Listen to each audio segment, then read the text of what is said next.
Uma boa tarde. Hoje nós estamos aqui no podcast do Instituto José do Patrocínio com o querido Gustavo Moraes, mais conhecido nas redes sociais como Gustavo, pai de 5, que é uma pessoa que tem feito um trabalho em relação a uma questão que hoje é muito premente na sociedade, que é a questão identitária.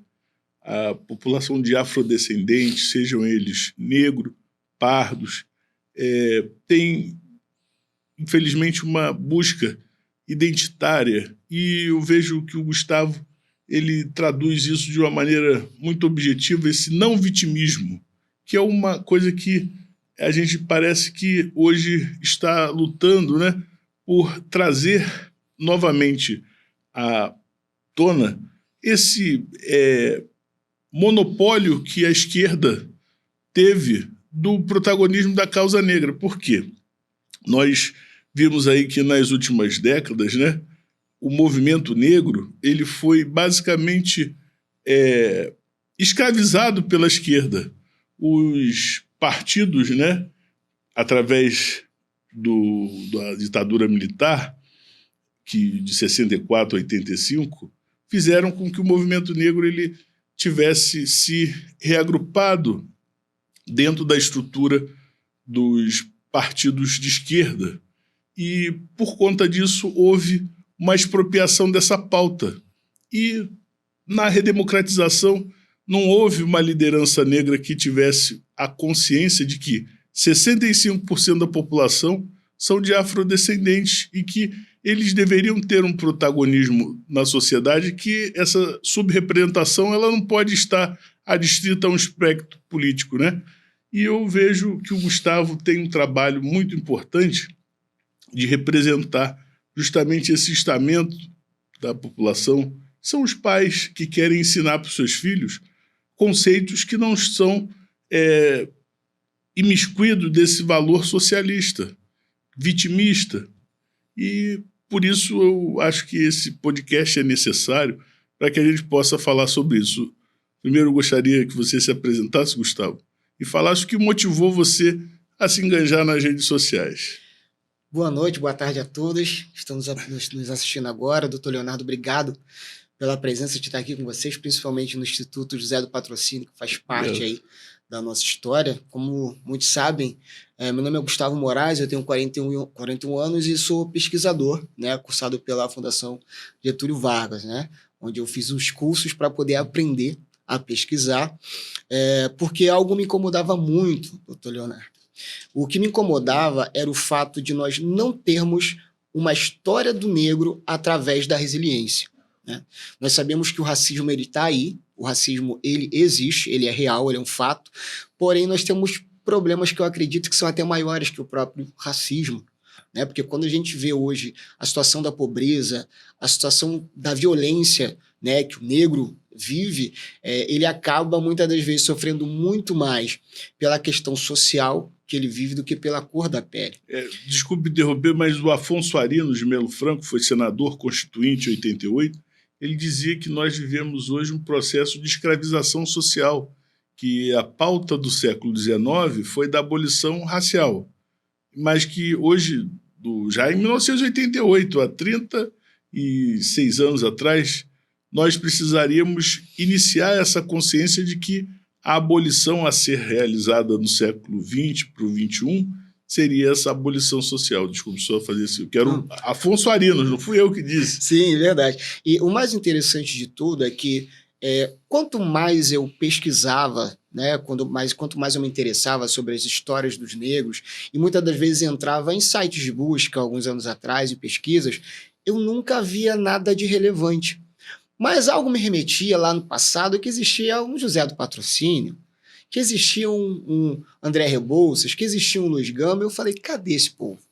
E praticamente uns 10 anos atrás eu comecei a fazer essas pesquisas, né? Então, eu sou um historiador independente, né? Digamos assim, um pesquisador independente, que vivo lendo artigos, comprando livros, PDF.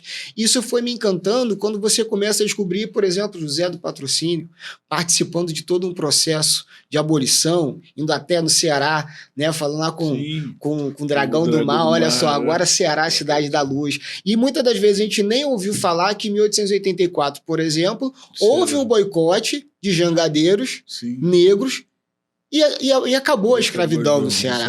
Então são detalhes que eles só ligavam Zumbi dos Palmares, como dia 20 de novembro, né, que foi justamente quando essa pauta ela começa a ser sequestrada, né, e 1888, abolição. Isso resumia praticamente a história do negro. Todo o trabalho que nós fazíamos era raro que algum professor trouxesse para nós uma referência. E de onde eu entendo que nasce o racismo, doutor Leonardo?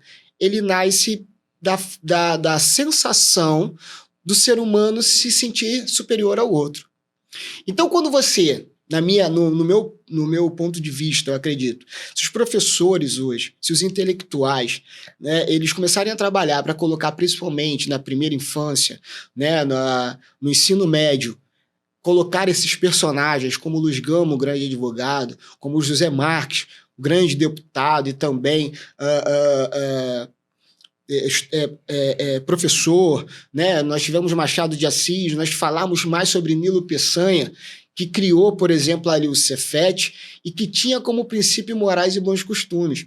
Então, se nós tirarmos um pouco o Zumbi de Tanguinha, né? E colocarmos homens de terno e com representatividade, como falarmos de Juliano Moreira, um grande médico, né, que lutou provando ali através da ciência, dos seus estudos, que a miscigenação, por exemplo, não causava doença, né? Que uma pessoa se relacionar com uma pessoa negra não causava problemas de saúde. De você perpetuar o racismo por uma evidência científica que era criada, né? Dizer, não, a esquizofrenia, a loucura, ela é causada pela miscigenação, pelo sangue negro. Então, isso era uma forma de perpetuação dessas teses. Racido Spencer, esse outro, aqui o Romero, né, Silvio Romero. Isso, inclusive, foi uma questão que, por vezes, a gente vê, Gustavo, que é muito presente ainda na nossa vida, né? A gente parece que isso é uma coisa que ficou nos livros da história, mas, por exemplo, nós estamos desde 2002, né, com um período curto do presidente Bolsonaro, com o Partido dos Trabalhadores governando o Brasil, né? Mais de 22 anos. Só que o que acontece? Existe uma lei, a lei do ensino da história da África. Sim, perfeitamente. E essa lei não é só sobre a história dos africanos, é sobre dos afrodescendentes que formaram o Brasil. Isso justamente está falando. E não houve implementação. Qual é o material didático, por exemplo, que você, nessas suas pesquisas, você tenha visto que tenha sido formado para ensinar as crianças, como você faz com seus filhos, tentar mostrar às crianças que existiram exemplos de negros que foram pessoas, através do seu esforço, que conseguiram ser bem-sucedidas na vida, porque, ao que me parece, embora isso tenha sido materializado nessa Lei 10.623, a gente ainda está com uma figura do homem e da mulher negra, principalmente, ligada ao exemplo daquela pessoa que não conseguiu ser bem-sucedida na vida, ao exemplo daquela pessoa que está numa situação de precarização na relações sociais. Eu acho que a gente precisava de desmistificar essa figura desse negro que é associado ao insucesso.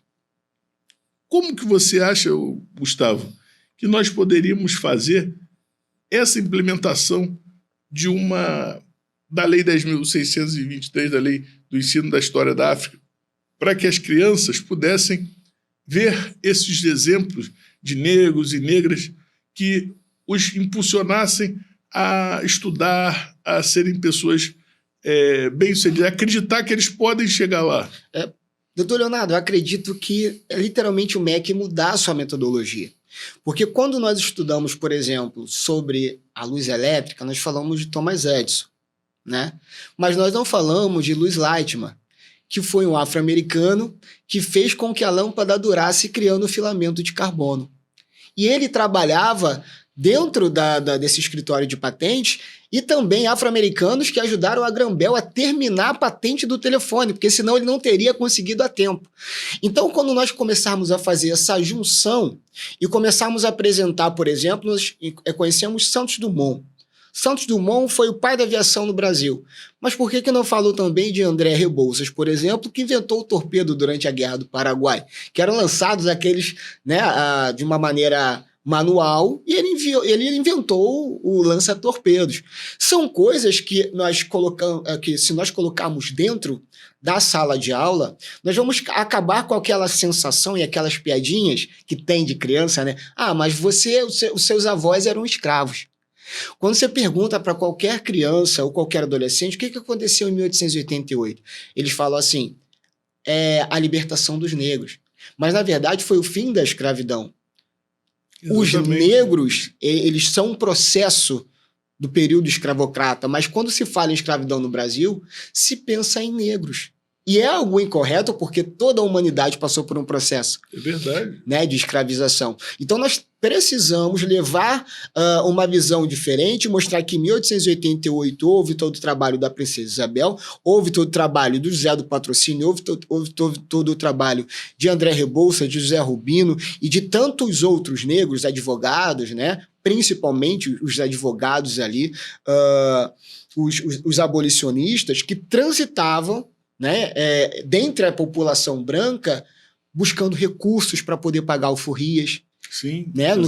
As igrejas do Rosário, as Irmandades do Rosário, foram mais de 700 igrejas que foram construídas pelo Brasil inteiro, arquitetadas e regidas por homens negros que libertaram muitas pessoas, tanto que quando nós chegamos em 1888, nós temos praticamente o quê? 17% da população negra escrava. Já existia homens negros que eram... Você fala muito do Barão de Guaraciaba, que era um homem bem-sucedido, mas esse é o exemplo que nós pensamos quando associamos a figura do negro, principalmente no período do Brasil Imperial, ao escravo. Só que o negro não era só escravo. A gente tem o exemplo, principalmente do estado da Bahia, né? Você vê que a formação da sociedade do Brasil afora, em diversos locais, o negro ele tinha uma participação no processo social. Em Minas também, a Chica da Silva, que é uma figura mítica, mas que é evidenciada em elementos históricos do Chico Rei, e tantos negros que participaram do processo de formação do Brasil, que eram protagonistas das suas histórias. Sim. Só que o que acontece, eu acho, Gustavo, que isso é um instrumento político. Nós temos, às vezes, uma utilização dessa imagem do vitimismo como uma forma de manter as pessoas, de uma certa forma, presas a uma corrente ideológica. Se a escravidão no passado foi uma escravidão racial, hoje é uma escravidão ideológica. Eu fico vendo assim, pessoas negras, assim, mas rapaz, mas por que você está sendo usado, sendo instrumento de manipulação de partidos políticos de esquerda? Isso é uma questão que eu acho que é um momento de abordar. Não sei se você sentiria a vontade de falar isso publicamente, mas eu vejo que é o seguinte: estão tentando escravizar os negros novamente. Doutor Leonardo, hoje nós podemos dizer que a escravidão ela dá muita grana. O assunto escravidão e o assunto racismo hoje ele se tornou uma máquina de fazer dinheiro, literalmente. Hoje nós vemos movimentos negros, por exemplo, que são bancados pela família Lehman aqui no Brasil, George Soros, família Ford. E qual o interesse de pessoas brancas estarem patrocinando movimentos negros? Como o senhor mesmo falou, nós somos hoje 10% de pessoas pretas no Brasil, né? E os outros 45% aí são pessoas pardas. Então, 55% da população. Se todo esse 55% da população entender que eles são vítimas da sociedade, que nós vivemos um racismo estrutural de uma forma real, né? Enfim, nunca mais a esquerda sai do poder, porque somos 55% da população com a consciência que nós somos vítimas da sociedade e precisamos desse apoio. Então é literalmente uma jogada de poder. Eu vou até citar para vocês um caso interessante que eu até postei no meu canal essa semana. Teve aquele podcast dos 30 pessoas, não lembro, contra um milionário, que foi até com o Flávio Augusto. Teve uma menina negra, Miriam, muito bem articulada, falava muito bem, ela chegou e bateu na mesa. Olha, eu sou uma mulher negra de periferia, eu estudei, fiz faculdade, sou professora, fiz de tudo, tentei, não consegui. Me prova aí que realmente a desigualdade e o racismo não prejudicam. E o Flávio Augusto falou, não, eu sei que prejudica. Ele era uma pessoa não negra, né, mas também não era aquele perfil europeu, né, uma pessoa de pele clara, bem pardo, mas aquele pardo mais para branco, né? E ele falou, olha, eu também vim da periferia, realmente ele veio de periferia e ele se tornou um milionário, ele investiu até no Rick Chester, dos Estados Unidos, foi para Harvard, e ele se interessou por ela, ele falou, olha, a partir de agora eu vou te dar uma oportunidade, você vai trabalhar comigo. E ele conversou e falou sobre hombridade, sobre fidelidade, lealdade. E ela falou, olha, eu preciso abrir o jogo. Eu menti. Eu comecei a faculdade e não terminei. Eu me envolvi com prostituição. Eu me envolvi com drogas. Eu fiz tudo errado. Mas antes de você me apoiar, eu preciso falar a verdade para você e para o público. E ela fez um vídeo e abriu publicamente. Ou seja, o sistema ele educou a pessoas negras a explanarem uma realidade que eles não vivem. Eles vendem o racismo como se nós apanhássemos diariamente da polícia, como se toda blitz nós fôssemos maltratados, como se toda abordagem policial ela fosse truculenta, como se todo mundo... Eu vou ter que falar uma coisa que eu posso até vir a ser hostilizado, mas o que acontece é o seguinte, na minha avaliação pessoal, eu sou filho de assistente social, sou neto de assistente social. Minha família, meu avô foi fundador do serviço social no Brasil, o Hamilton José do Patrocínio. E o que acontece? O que eu vejo é que a desestruturação familiar, você quando vai ver o índice da pobreza, é o seguinte, são mulheres que, por vários fatores, não estou aqui julgando, mas que têm filhos, mães solos, não escolhem um parceiro ou que tem problema da própria responsabilidade da paternidade responsável, e acabam essas crianças sendo educadas sem um lar. Sim. Isso é o cerne do problema social no Brasil e que está afeto à questão racial. É também uma questão cultural da paternidade responsável, porque você vê que grande parte dessas pessoas que são vítimas desse racismo estrutural estão, infelizmente, em situação de vulnerabilidade familiar, porque são famílias que são desestruturadas. E nós não conseguimos avançar enquanto não tiver uma consciência por parte de homens, mulheres, de que a família é uma instituição que deve ser preservada. Enquanto se pensar que a família é uma forma burguesa, né? Você não vai conseguir, você precisa fortalecer a família, não desestruturá-la. Eu sei, doutor Leonardo, que nós vivemos, é claro, de dados e estatísticas, e como eles falam, as experiências pessoais não servem. Não servem de parâmetro, mas elas servem de inspiração.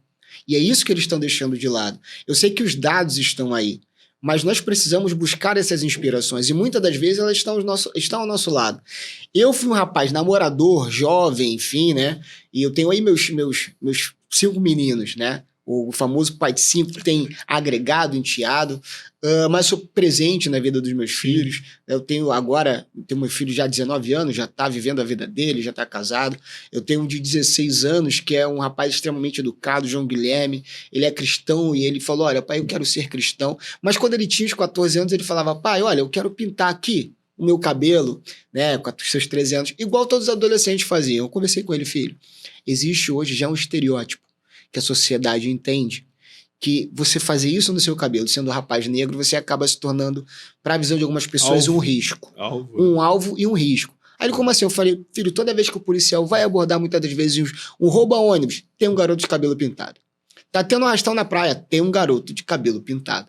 Então, nós não estamos falando que todo garoto de cabelo pintado é um marginal. Mas ele, como homem negro, como jovem negro, não é que isso seja correto, mas você, como pai, deve preservar o seu filho e orientar, ó, infelizmente existem situações que para o negro representam risco à sua vida. Exatamente, porque, por exemplo, se nós não mudarmos hoje para os Estados Unidos, nós vamos nos adaptar à cultura, por exemplo, dos Estados Unidos. Se nós nascemos no Brasil e sabemos que o jogo é esse, sim, vamos nos preservar.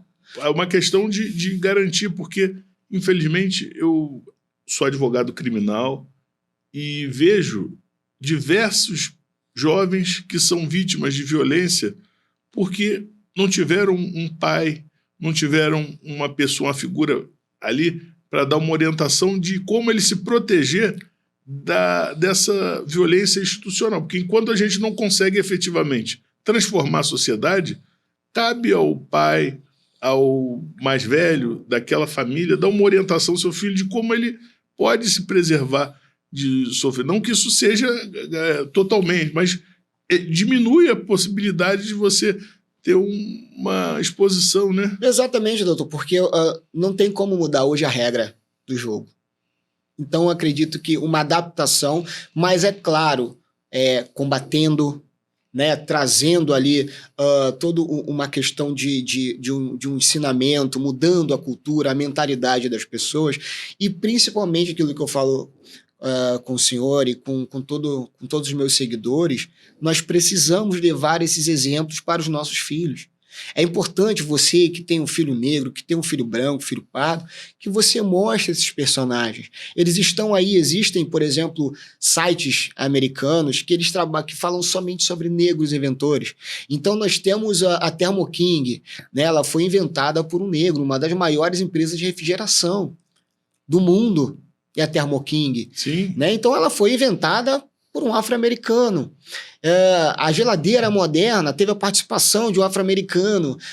O semáforo teve a participação de um afro-americano, que eram só duas cores. Ele criou a terceira via, que foi a amarela, que evitava acidentes. Então, quando nós começamos a mostrar para a sociedade que o negro ele não teve só o papel do marginalizado, porque quando conta e falam sobre os negros, eles vão falar, não, mas olha só, o negro ele não teve terra, o negro ele não pôde estudar, o negro foi marginalizado na capoeira, o negro foi marginalizado no samba, mas aí eles acabam esquecendo alguns detalhes que o negro foi proibido de estudar o preto africano, mas tivemos lá em 1852 a escola de pretestados, Passos e Silva. Foi um negro que no período onde pretos africanos não podiam estudar, os negros brasileiros, os negros que nasciam aqui no Brasil, ainda poderiam estudar. Sim. Os livres, e ele criou uma escola. Então, por que quando não fala, olha, os negros não podiam estudar, os africanos, principalmente depois ali da revolta dos malês, né? Sim, em 1835, houve uma repressão muito grande, principalmente contra os africanos, né? Os malês, porque eles vinham para cá e tinha toda uma cultura, eles eram extremamente inteligentes, extremamente organizados, o que eles pensaram? Olha, esses pretos não podem mais estudar aqui no Brasil. Eles não podem ser letrados. Vamos ficar aqui com os negros que nós temos aqui. Inclusive, é muito presente ainda nesse referencial que a gente tem lá de uma certa...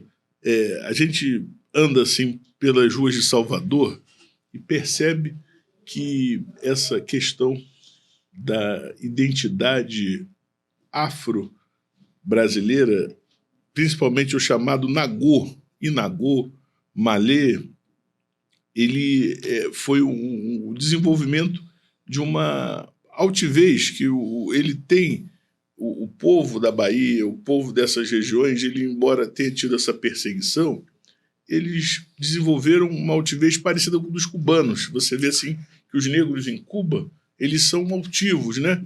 Não tem essa perspectiva que muitas vezes foram submetidos às lavouras em outras regiões do Brasil.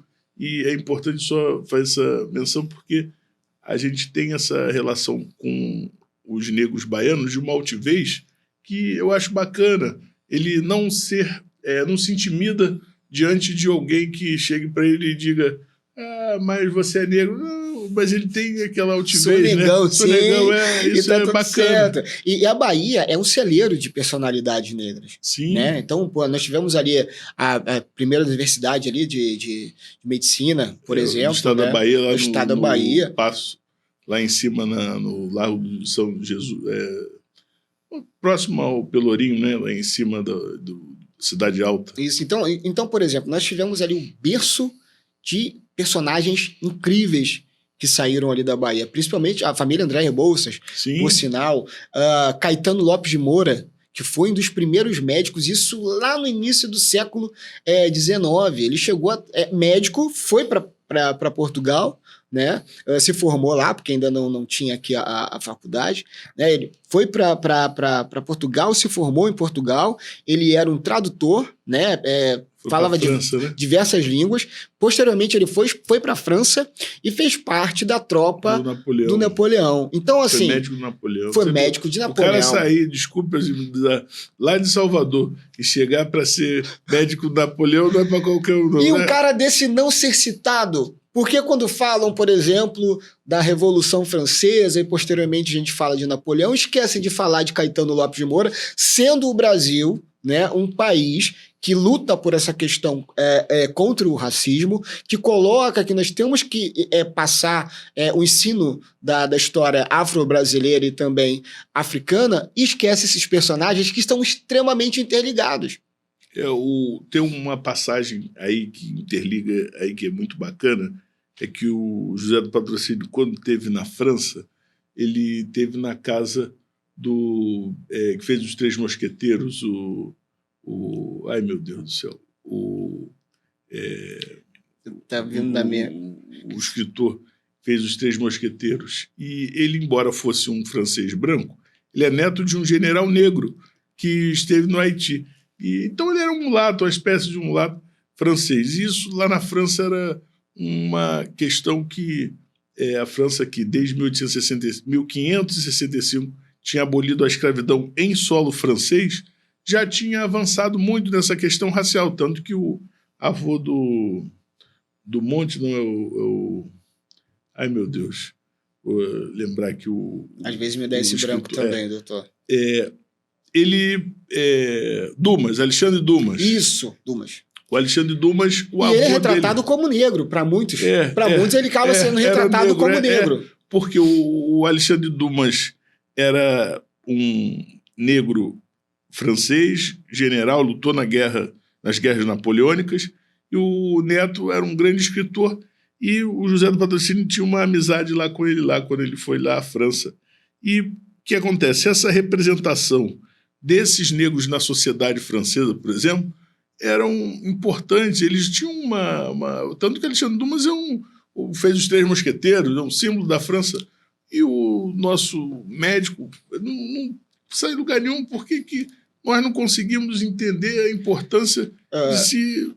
Quando nós falamos, por exemplo, até da música clássica, tem Beethoven, que falava muito, enfim, mas também teve José Chevalier, também um francês, um negro, que era um dos maiores musicistas negros que tinham de música clássica. Então, como eu falo, tudo que acontece dentro da estrutura, tanto nós tivemos generais russos, por exemplo, negros. Negros, é verdade. Então, olha só que loucura. A Rainha Vitória adotou Sara, esqueci o sobrenome da Sara agora. Ela ganhou a Sara, sim, né, de um dos seus generais, e ela falou, não, você não vai ser minha escrava, você vai ser minha afilhada. E deu toda a educação, bancou o casamento dela com um homem também negro africano, bancou o casamento e a vida das filhas de Sara. Então, olha só, a Rainha Vitória tratava uma mulher negra como uma igual. E falam da Rainha Vitória, mas não falam de Sara. Isso é pior quando acontece dentro do nosso país. Porque quando nós falamos de toda a história do Brasil, por exemplo, nós falamos de Zumbi dos Palmares como uma representatividade, até que está vindo aí o Dia da Consciência Negra, mas se nós olharmos a história de Zumbi dos Palmares, ele é um mero revolucionário, né? Quando nós temos a história que as pessoas ficam bastante incomodadas, mas é um fato, quando nós temos Décio Freitas, que ele traz à luz do conhecimento de todos nós a questão do Zumbi dos Palmares, que ele assume a liderança ali do Quilombo, né, digamos, através de um golpe de influência, porque ele não nasceu dentro do quilombo. Né? Criado pelo padre, criado né? por um padre coroinha e ajudava a rezar missa, falava latim. Sim. Então, quer dizer, ele chegou lá com todo um estereótipo de uma pessoa branca, culturalmente um branco. Então, qual foi a influência que ele teve para tomar a liderança do quilombo? Eu até tive agora em janeiro lá, e o que eu achei muito interessante, porque eu morei 2 anos em Alagoas, em épocas passadas, e conheço bem ali aquela região da Serra da Barriga, né? Que é o seguinte, dali do quilombo, né, a gente às vezes não tem essa dimensão histórica, mas tem o rio Mundaú que vai até a cidade de Maceió, onde hoje é a cidade de Maceió. E eles, na verdade, aqueles negros ali, eles tiveram um papel importante para o período de invasão holandesa. Parte da colônia do Brasil, ela foi invadida no período da existência do Quilombo dos Palmares. Perfeito. Por conta da União Ibérica. Portugal se uniu à Espanha, na verdade, o Filipe da Espanha tomou o reino de Portugal, e só existiu o Quilombo dos Palmares durante o período em que houve essa dificuldade da coroa portuguesa de dominar aquela área, e os holandeses foram permissivos em deixarem naquela região que houvesse esse mucambo, que é uma palavra angolana, né? Isso. Era a forma com que os angolanos se aquilombavam, né? Para que pudesse criar uma resistência ao poder colonial português, que ali, ao próximo, se inicia a região do estado de Sergipe, Alagoas, Pernambuco. Então, eles criaram o Quilombo dos Palmares também como um movimento apoiado pela... os batavos, os holandeses, para poder criar um problema para os portugueses. Então, diversos mucambos ali. Diversos mucambos ali, era enorme. Enorme. E eles tinham uma inter-relação que muitos mucambos e até o Quilombo dos Palmares forneciam açúcar para os holandeses. Eles comercializavam açúcar, tecidos. O Quilombo dos Palmares, ele era um polo comercial na época. Ele era literalmente um polo comercial. Então, os quilombolas compravam armas, né? Eles vendiam açúcar, vendiam mandioca, tecidos. Né? Existia literalmente um comércio dentro do quilombo. Então, se tornou uma cidade de negros que não pagavam impostos. Isso era literalmente um problema para a coroa, literalmente. E com a questão do rapto de escravos para dentro do quilombo, piora mais ainda a situação. Né? E aí, quando a gente retoma a falar sobre a questão do zumbi, né, que eu não entendo muito ainda, assim... E até, desculpe, mas claro, vou fazer só um adendo, que um fato que às vezes as pessoas esquecem, né, é que do período que Pernambuco, né, o Maurício de Nassau teve lá em Pernambuco, lá em Angola, os holandeses também dominaram Angola. Eles dominaram as 2 pontas onde tinham, digamos assim, esse comércio de escravizados, que era Angola. Inclusive, o ex-presidente de Angola recente, o José Eduardo dos Santos, o nome dele, na verdade, é José Eduardo dos Santos Van Dunen, que foi um traficante de escravos holandês que dominou aquela região. E, desde essa época, os holandeses estão presentes lá na Angola. Então, era uma tentativa, né, da coroa, da União dos Batavos, lá da Holanda, de criar um problema para a coroa portuguesa dos 2 lados, tanto em Pernambuco quanto lá em Angola. Exatamente. E o que eu vejo assim é que isso foi uma representação do símbolo do zumbi, como se a república que eles dizem, né, de Palmares, né, fosse a primeira república das Américas, ainda que embrionária, mas não se trata da questão central, que era a existência, infelizmente, de um modelo servil. A escravidão não foi tratada como uma questão que deveria ser superada. Isso não era o objeto daquelas pessoas, né? Eles, infelizmente, praticavam dentro da sociedade de Palmares. A servidão, né? O sistema de servidão, que era tradicional também já do continente africano. Na África. Mas o nome servidão é literalmente para amenizar a palavra escravidão, porque você perde a sua liberdade. Tanto que Edson Carneiro ele retrata na questão do quilombo que para você ser livre, você tinha que capturar um outro escravo. E se as pessoas saíam para fazer essa missão porque não era bom? Né? Então, a palavra servidão ela acaba amenizando, mas quando você perde a sua liberdade, você perde o seu poder de decisão, o seu poder de compra, o seu poder de ter um pedaço de terra e você negociar a sua própria terra, né? Por exemplo, dentro do quilombo ali, isso daí também é algo negativo que as pessoas amenizam. E quando a gente trata sobre esse assunto, que é um assunto delicado, muitas pessoas ficam indignadas acreditando que isso está justificando ou está dando algum tipo de visão negativa para as pessoas negras. Mas não é, doutor Leonardo. Era o sistema. Era assim que funcionava. Então, existia uma hierarquia, existia um sistema, né? E quando entra o Zumbi dos Palmares ali, naquela resistência de uma derrota iminente, ele se torna somente um revolucionário. Porque Ganga Zumba fala, olha, não vai dar. Não vai dar. E realmente não deu. Então, quando... É que a avó dele, né, a Kaltune, que teria sido a fundadora lá, ela... porque, na verdade, isso foi uma consequência. O Quilombo dos Palmares existiu enquanto tinham condições políticas para ele existir. No período da restauração, né, da coroa portuguesa, a partir de 1940, que Portugal vai retornando a ser um país e vai retomando o protagonismo aqui na colônia, a condição de existência de um quilombo do tamanho de Palmares passou a ser inviável. E aí se vê que ia ser tomada alguma providência que levasse ao fim da União dos Palmares. Isso é uma questão que às vezes é muito ideologizada. Sim. Ah, não, Zumbi era de esquerda. Mas não existia socialismo. Não existia. 1695, quando ele morreu, a gente nem se falava. Mas há uma certa visão por parte de pessoas de que Zumbi seria de esquerda, Zumbi era... Mas o que acontece? Décio Freitas, que foi o escritor que criou o Zumbi, tirou o Zumbi do ostracismo na década de 70. Muitos historiadores e pesquisadores cobraram documentos que ele nunca entregou, né? Mas ele contou a história, escreveu o livro.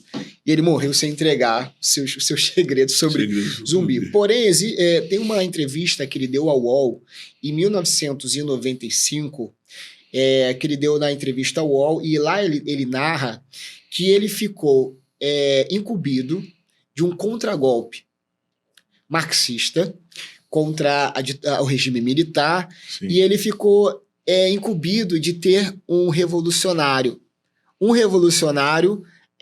cultural. Então, ele ficou responsável por trazer fazer uma menção Zumbi dos Palmares. A figura do professor Florestan Fernandes, sim, que foi um articulador dessa...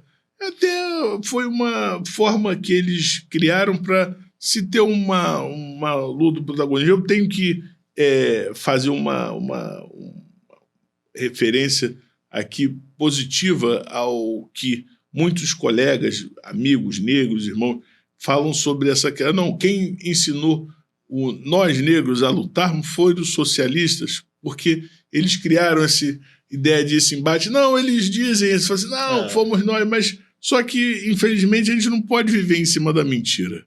Verdade. Eu acho que o problema é que se criou mitos que não são fundados em argumentos históricos consistentes e que não criam uma possibilidade de você construir uma narrativa sólida.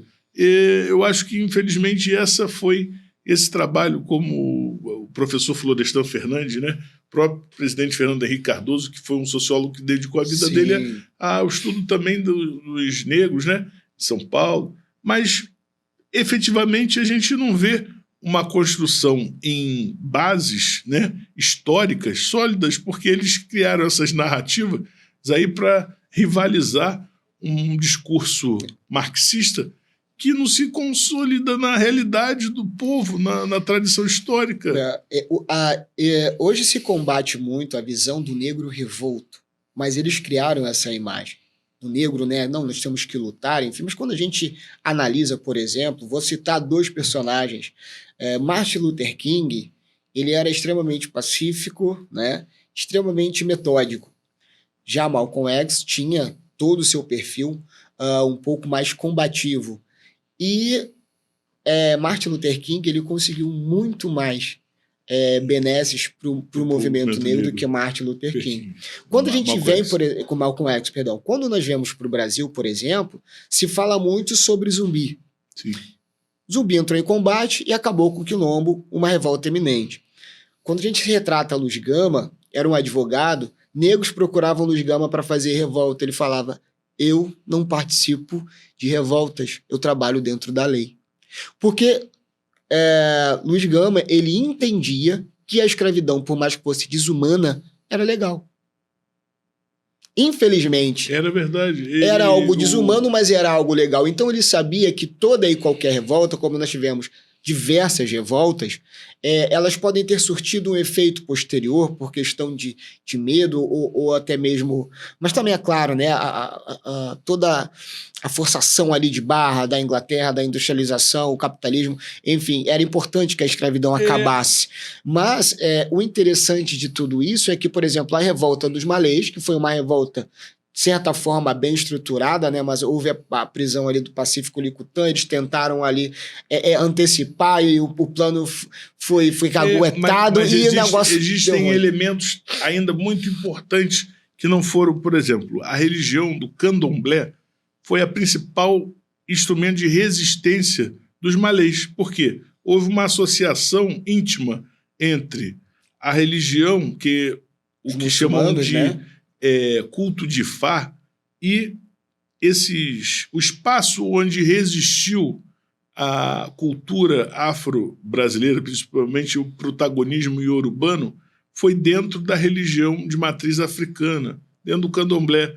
Então eles viram na Revolta dos Malês que talvez uma revolução religiosa e cultural silenciosa fosse um instrumento deles conseguirem ter uma resistência maior do que através da luta. E isso daí, você vê que até hoje nós estamos falando do candomblé.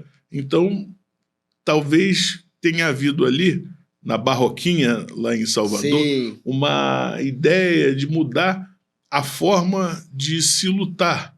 Então, eles partiram para uma luta cultural, que está até aí os dias de hoje. Você vê que esse negócio de macumba é um troço que tem gente que tem até medo, né? Sim, muitas pessoas acabam associando literalmente a palavra macumba ou candomblé a algo negativo, enfim. Por histórias do próprio continente africano que são ligadas à bruxaria, a voodoo, etc. Mas, como nós falamos, essas revoltas, elas trouxeram... de certa forma, alguns prejuízos também aos movimentos negros, né? Mas também deram o seu recado.